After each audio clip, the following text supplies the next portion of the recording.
ओम शांति।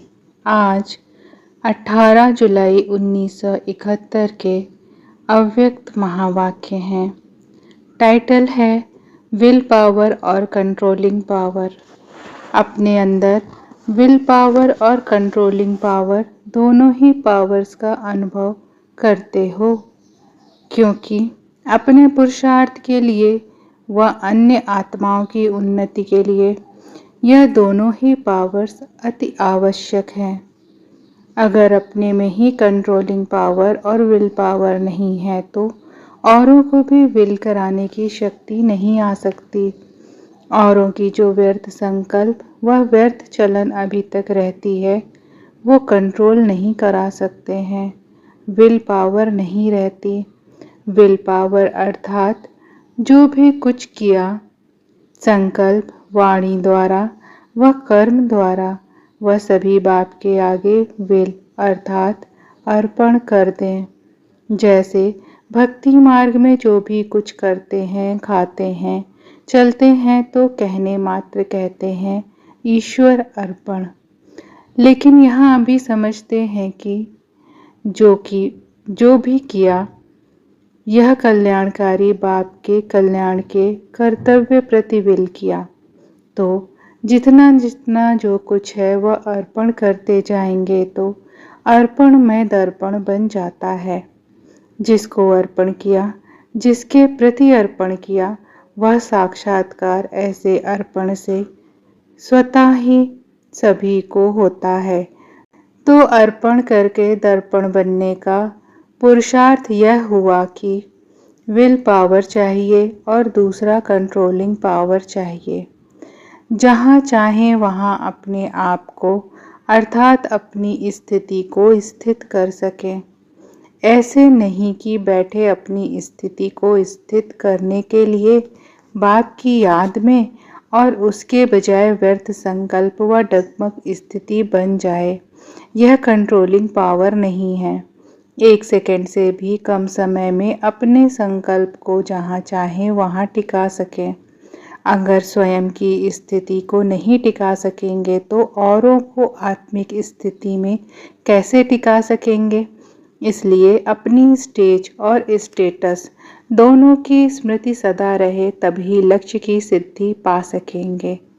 तो will power और controlling power दोनों के लिए मुख्य क्या याद रखें, जिससे दोनों पावर्स आ जाएं।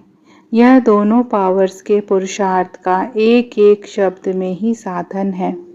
कंट्रोलिंग पावर के लिए सदैव महान अंतर सामने रहे तो ऑटोमेटिकली जो श्रेष्ठ होगा उस तरफ बुद्धि जाएगी और जो व्यर्थ महसूस होगा उस तरफ बुद्धि ऑटोमेटिकली नहीं जाएगी।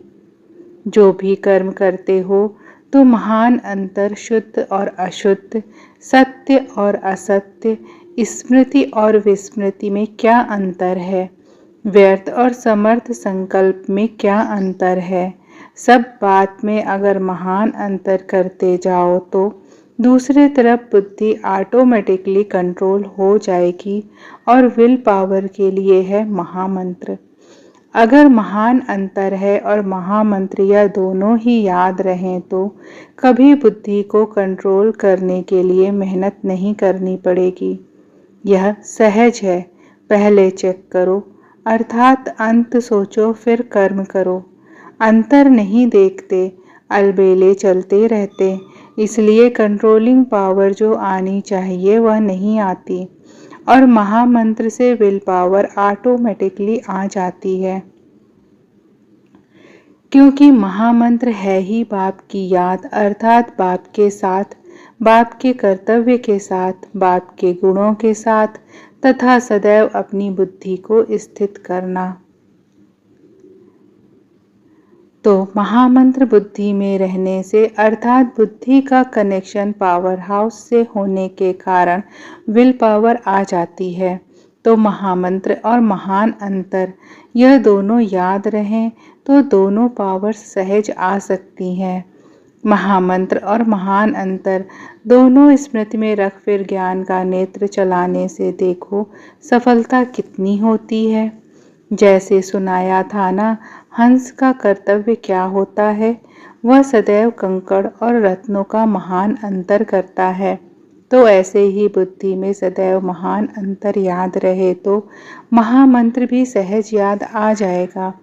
जब कोई श्रेष्ठ चीज़ को जान जाते हैं तो नीचे की चीज़ से स्वतः ही किनारा हो जाता है, लेकिन अंतर याद ना होने के से मंत्र भी भूल जाता है और ज्ञान के यंत्र जो मिले हैं वह पूर्ण रीति सफल नहीं हो पाते। तो अब क्या करेंगे?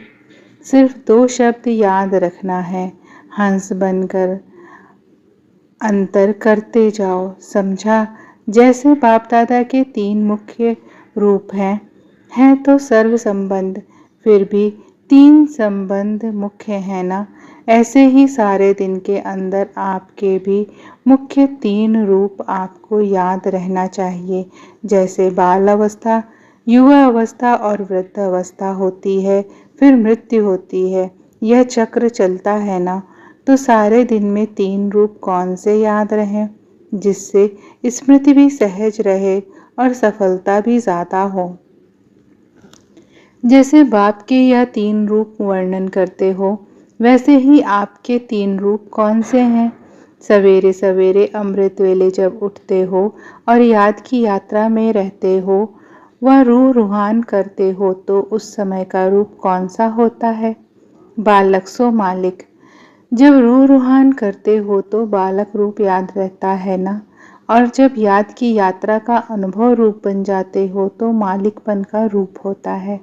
तो अमृत वेले होता है बालक सो मालिकपन का रूप। फिर कौन सा रूप होता है? Godly student like. फिर तीसरा रूप है सेवाधारी का। यह तीनों रूप सारे दिन में धारण करते कर्तव्य करते चलते हो। पापा पूछते हैं, यह तीनों रूप सारे दिन में धारण करते कर्तव्य करते चलते हो। रूप यह 3 होते हैं और रात को फिर कौन सा रूप होता है? अंत में रात को सोते समय स्थिति होती है अपने को चेक करने की, और साथ साथ अपने को वाणी से परे ले जाने वाली स्थिति भी होती है। उस स्थिति में स्थित हो एक दिन को समाप्त करते हो, फिर दूसरा दिन शुरू होता है। तो वह स्थिति ऐसी होनी चाहिए जैसे नींद में इस दुनिया की कोई भी बात, कोई भी आवाज़, कोई भी आकर्षण नहीं होता है। जब नींद में होते हो, स्वप्न की दूसरी बात है। इस रीति से सोने से पहले ऐसी स्थिति बनाकर फिर सोना चाहिए जैसे अंत में आत्माएं जो संस्कार ले जाती हैं वही मर्ज होते हैं, फिर वही संस्कार इमर्ज होते हैं। इस रीति से यह भी दिन को जब समाप्त करते हो तो संस्कार न्यारे और प्यारेपन के हो गए ना। इसी संस्कार से सो जाने से फिर दूसरे दिन भी इन संस्कारों की मदद मिलती है। इसलिए रात के समय जब दिन को समाप्त करते हो तो याद अग्नि से व स्मृति की शक्ति से पुराने खाते को समाप्त अथवा खत्म कर देना चाहिए, हिसाब चुकतू कर देना चाहिए। जैसे बिजनेसमैन भी अगर हिसाब किताब चुकतू ना रखते तो खाता बढ़ जाता और कर्जदार हो जाते हैं। कर्ज को मर्ज कहते हैं। इस रीति से अगर सारे दिन के किए हुए कर्मों का खाता और संकल्पों का खाता भी कुछ हुआ, उसको चुकतू कर दो। दूसरे दिन के लिए कुछ कर्ज की रीति ना रखो, नहीं तो वही मर्ज के रूप में बुद्धि को कमज़ोर कर देता है। रोज़ अपना हिसाब चुकतू कर नया दिन नई स्मृति रहे। ऐसे जब अपने कर्मों और संकल्पों का खाता क्लियर रखेंगे तब संपूर्ण व सफलता मूर्त बन जाएंगे। अगर अपना ही हिसाब चुकतू नहीं कर सकते तो दूसरों के कर्म बंधन व दूसरों के हिसाब किताब को कैसे चुकतू करा सकेंगे। इसलिए रोज़ रात को अपना रजिस्टर साफ होना चाहिए।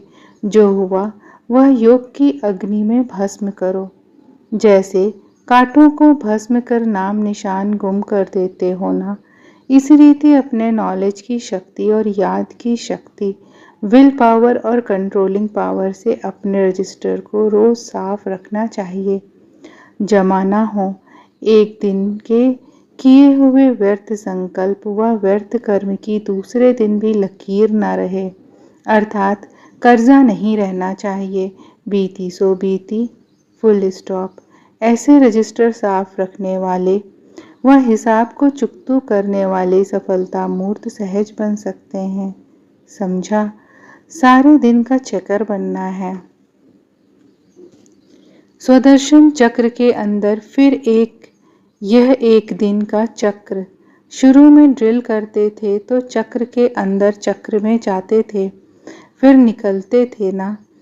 तो यह बेहद का 5000 वर्ष का चक्र है। उसमें फिर छोटे छोटे चक्र हैं। तो अपना यह दिनचर्या का चक्र सदैव क्लियर रहे, मुझे नहीं, तब चक्रवर्ती राजा बनेंगे।